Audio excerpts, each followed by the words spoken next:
इतिहास में कई किस्से ऐसे होते हैं जिनका पैमाना बड़ा ना होने की वजह से उन्हें अक्सर नजरअंदाज कर दिया जाता है, लेकिन यही छोटी कहानियां कभी-कभी एक बहुत ही बड़े बदलाव का कारण बन जाती हैं।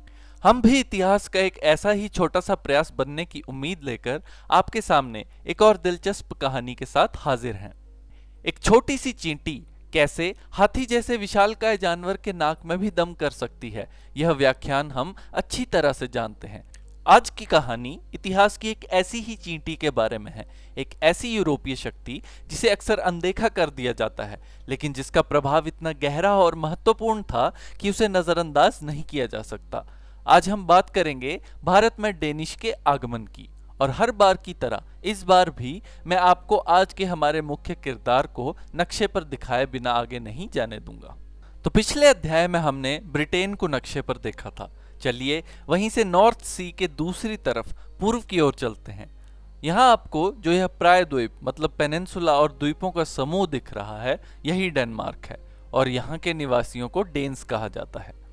यूरोपीय देशों की इस मसालेदार दौड़ में पुर्तगालियों, डचों और अंग्रेजों की सफलता देखने के बाद मुनाफे के लालच ने अपना अगला शिकार बनाया डेन्स को, और उन्हें भी औपनिवेशिक रास्ते मतलब के कॉलोनियल पाथ पर चलने के लिए मजबूर कर दिया। 1616 का साल लाया महत्वाकांक्षी डेनिश राजा क्रिश्चियन चतुर्थ का एक महत्वपूर्ण आदेश डेनिश ईस्ट इंडिया कंपनी स्थापित करने का। इसका लक्ष्य अपने पड़ोसी देशों की तरह भारी मुनाफा घर लाना। लेकिन यह कोई आसान काम नहीं था। कंपनी का भारत पहुंचने का पहला प्रयास ही बहुत दर्दनाक रहा।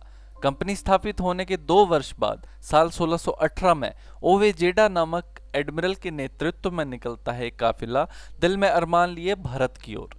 लेकिन उनके हाथ लगती है एक से एक बड़ी आपदा, चाहे वो हो असहनीय तूफान या फिर बीमारियों से अपने आदमियों को खोना। उनकी हालत सीलोन यानी कि आज की श्रीलंका तक पहुंचते हुए इतनी पतली हो गई थी कि वे कहीं राज करना तो दूर एक ठिकाना तक बना सकने योग्य न थे। लेकिन हार कर जीतने वाले को ही तो बाजीगर कहते हैं, और ओवे एक ऐसे ही बाजीगर थे। उन्होंने हार नहीं मानी और नवंबर 1620 में उन्होंने ट्रैंक्यूबार नामक जगह पर फैक्ट्री स्थापित करके अपना लोहा मनवाया। इस फैक्ट्री की लोकेशन जाने तो ये भारत के पूर्वी तट पर पुदुचेरी के नीचे तमिलनाडु के तरंगमबाड़ी गांव में स्थित थी। लेकिन इतना पेचीदा नाम और यूरोपीय लोग उसे ठीक से बोल पाए, यह भला कैसे हो सकता था? और इसी वजह से उनकी जुबान से इतिहास के पन्नों तक आते आते यह नाम बन गया ट्रैंक्यूबार। तरंगमबाड़ी तंजौर के नायक के अधीन एक मछुआरों का छोटा सा कस्बा था। जेडा ने नायक से एक वार्षिक भुगतान के बदले यहाँ अपनी बस्ती बसाने की अनुमति प्राप्त की और अपनी सुरक्षा के लिए यहाँ डेंसबोर्ग किले की स्थापना भी की। इसी किले के अंदर लगभग 200 वर्षों तक इन मेहमानों ने डेनिश संस्कृति को स्थानीय मुस्लिम और हिंदू प्रभाव से काफी हद तक बचा कर रखा। दिलचस्प बात यह है कि व्यापार से होने वाला मुनाफा कभी भी यहाँ पर काबिले तारीफ नहीं रहा, और ना ही इस पहलू पर कभी ज्यादा ध्यान दिया गया। डेन्स का मुख्य ध्यान शुरू से ही ईसाई धर्म का प्रचार करने और लोगों को ईसाई धर्म में परिवर्तित करने पर था, और यही बातें उन्हें बाकी यूरोपीय ताकतों से अलग करती थी। शायद यही कारण था कि एक साम्राज्य के नाम पर भारत में उनकी गिनी चुनी मुश्किल से 2-3 बस्तियां ही थी। इसी मुख्य मिशन को अंजाम देने के लिए साल 1706 में डेनमार्क के राजा ने 2 जर्मन प्रोटेस्टेंट मिशनरियों बार्थोलोमियो ज़ीगनबाल्ग और हाइनरिक प्लोटशॉ को ट्रैंक्यूबार भेजा।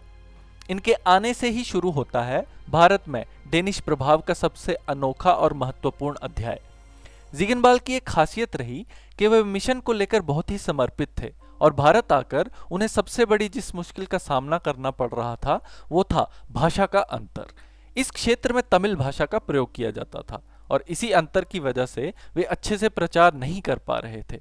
उन्होंने इसी कारणवश तमिल सीखने का निश्चय किया और फिर क्षेत्रीय भाषा में वार्तालाप करके धर्म प्रचार को अंजाम दिया।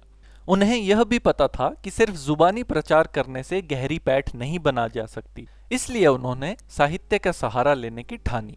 जैसा कि हम जानते हैं 1556 में पुर्तगालियों ने पहली प्रिंटिंग प्रेस ऐसे ही कुछ कारणों से गोवा में स्थापित की थी, लेकिन बार्थोलोमियोस ने इस सिद्धांत को एक कदम आगे ले जाकर तमिल भाषा में प्रिंट करने वाली प्रेस स्थापित की और यह सुनिश्चित किया कि बाइबल का तमिल अनुवाद हर एक स्थानीय व्यक्ति के हाथ तक पहुंचे।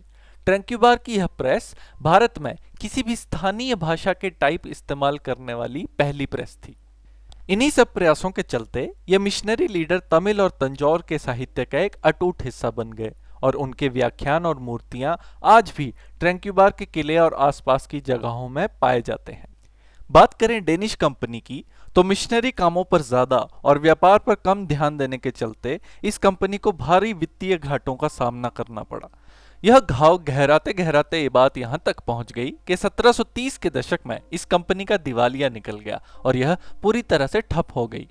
इसकी जगह लेने के लिए फिर 1732 में डेनिश एशियाटिक कंपनी का निर्माण हुआ, जिसने आगे भारत में डेनिश हितों का कार्यभार संभाला। इस कंपनी ने व्यापार को बढ़ावा देने के लिए साल 1755 में बंगाल के सेरामपुर में दूसरी बड़ी बस्ती की स्थापना की, जिसका नाम इन्होंने फ्रेडरिक नगर रखा। जल्द ही यह बस्ती ट्रैंक्यूबार से ज्यादा प्रसिद्ध हो गई और शिक्षा और छपाई का एक केंद्र बन गई। डेनिश लोगों का मिशनरी कार्य किसी भी हाल में रुका नहीं था। यहाँ पर भी उन्होंने सेरामपुर मिशन प्रेस की स्थापना की, जो कि पूरे एशिया के सबसे महत्वपूर्ण छपाई केंद्रों में से एक बनी।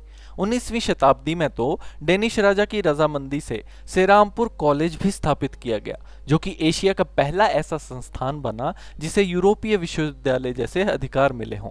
सांस्कृतिक रूप से इतना घुल मिल जाने के बाद भी डेनिश साम्राज्य अपनी क्षेत्रीय छाप छोड़ने में ना तो ज्यादा सक्षम था और ना ही इच्छुक।